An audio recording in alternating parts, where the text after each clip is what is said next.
এই ৰাতিপুৱাই এই কামোৰডালৰ ফোন আহিলে নহয়।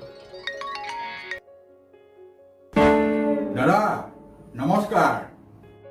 নমস্কাৰ। ভালনে আপোনাৰ? ভাল। ঘৰৰ সকলোৰে ভালনে? ভাল। নবৰ ভালনে? ভাল সকলোৰে ভাল। কেলে ফোন কৰিলে কওকচোন। কৈছো ৰব, আমি ৰাভা দিৱস পাতিব লৈছো। এই অনুষ্ঠানৰ মই সভাপতি। ভাল কথা। পিছে আপুনি মোলৈ কেলে ফোন কৰিলে কওকচোন। মই অকমান ব্যস্ত হৈ আছো এতিয়া। কৈছো ৰব, আপুনি এই অনুষ্ঠানৰ বাবে এটা ডনেশ্যন দিব লাগে।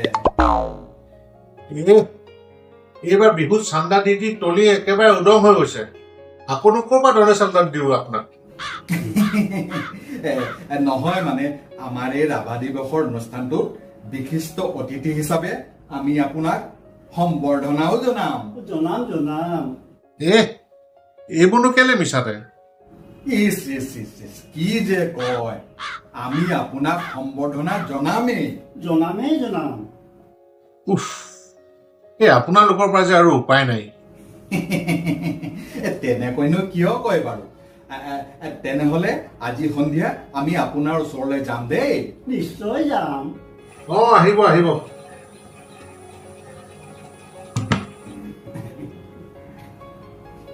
বুজিছেনে, তেওঁৰ মুখটো আজি বৰ এটা ভাল নাই যেন লাগিছে।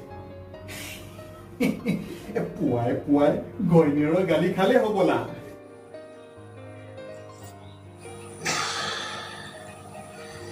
কাম নাই ইহঁতৰ।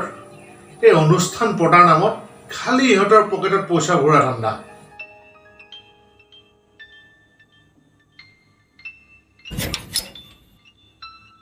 এতিয়া আকৌ কোন আহিলে?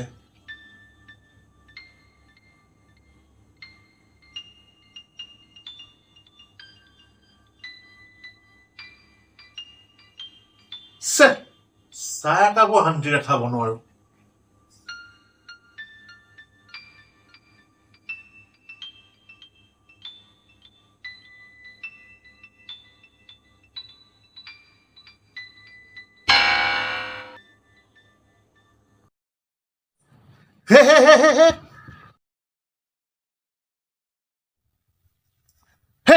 কোন আপুনি?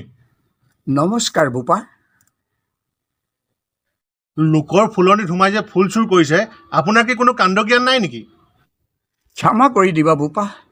বহুদিন দুৰাৰোগ্য ৰোগত ভুগি পৰহি মোৰ একমাত্ৰ ছোৱালীজনী ঢুকাল। আমাৰ ওচৰত কাৰোৰে বাৰীত এপাহো ফুল নাই। এইফালেদি যাওঁতে আপোনাৰ ফুলনিত ফুল দেখি তাৰে কেইপাহমান মই মোৰ ছোৱালীজনীৰ শ্ৰাদ্ধৰ বাবে লৈ যাওঁ বুলি সোমাইছিলোঁ বোপা। তোমাৰ অনুমতি নোলোৱাকৈ ফুলনিত সোমাই ফুল ছিঙাৰ কাৰণে তুমি মোক মাফ কৰি দিবা বোপা। নমস্কাৰ, আহিলোঁ।